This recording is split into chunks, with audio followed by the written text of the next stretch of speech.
Welcome to This Explainer.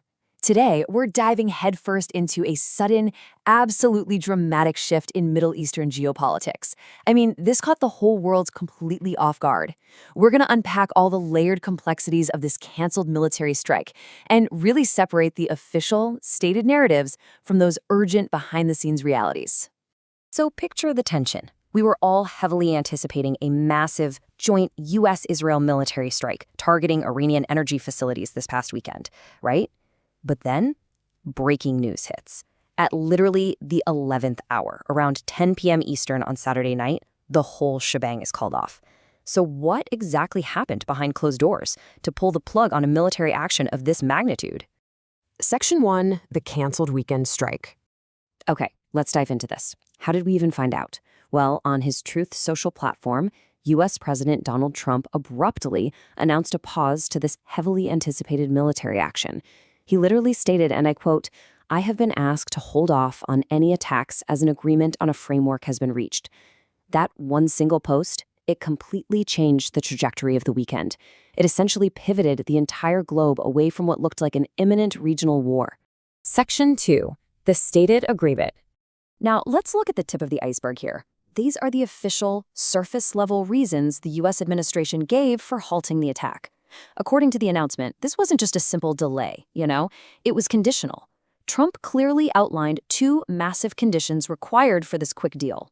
First, the immediate, total, and complete opening of the Strait of Hormuz, which is a huge global oil choke point. And second, an absolute end to Iran's nuclear threat. He also explicitly noted that Israel has joined in this commitment, basically presenting a united diplomatic front.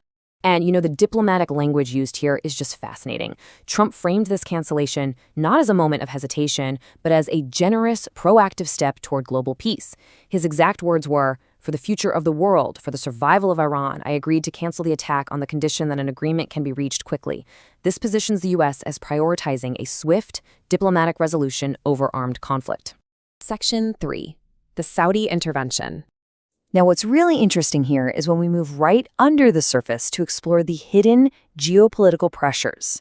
While the official statement focused entirely on a framework for peace, reporting from Axios and CBS News reveals a totally parallel track of intense, back-channel diplomacy. They reported that Saudi Crown Prince Mohammed bin Salman, MBS, made an urgent phone call to Trump. During this call, the Crown Prince actively urged restraint, asked for clarification on U.S. plans, and strongly cautioned against triggering a chain of retaliatory strikes. So you might be wondering, why on earth would Saudi Arabia, a key U.S. ally, step in to stop a strike on their biggest regional rival? Well, because they were terrified of being caught in the crossfire. CBS sources explained that Saudi Arabia heavily feared becoming a direct target for Iranian retaliation. Riyadh desperately needs the Strait of Hormuz open for their own oil exports, for sure, but the immediate threat of widespread destruction on their own soil, that took absolute precedence over a U.S.-led military strike. Section 4, Iran's devastating warning. To really understand that behind-the-scenes panic, we have to look at the grave threats broadcast by Tehran right before the cancellation. And this was not just some subtle diplomatic bluff. Noor News, a media outlet tied directly to Iran's Supreme National Security Council, issued a stark public warning. They stated that if the U.S. attacked their energy infrastructure, the energy fields of Saudi Arabia, the UAE, Qatar, and Israel would be targeted in response and turned to ashes. That level of rhetoric fundamentally altered the risk calculation for every single U.S. ally in the Gulf.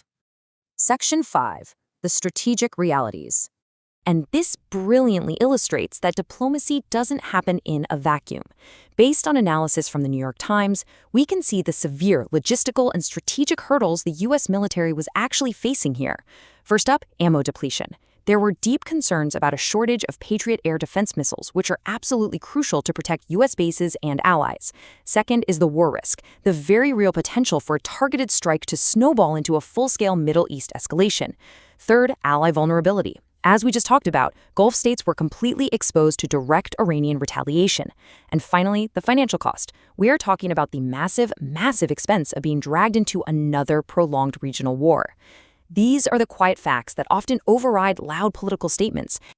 Section 6, an uneasy standstill.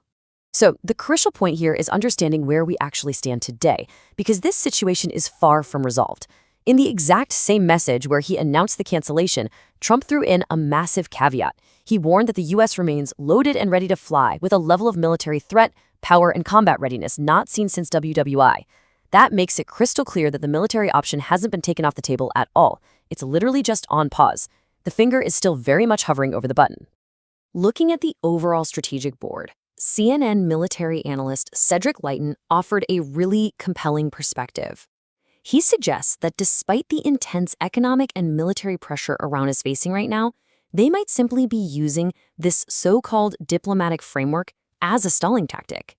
By dangling the prospect of a deal, Iran buys itself valuable time to weather the immediate storm and prepare for whatever comes next.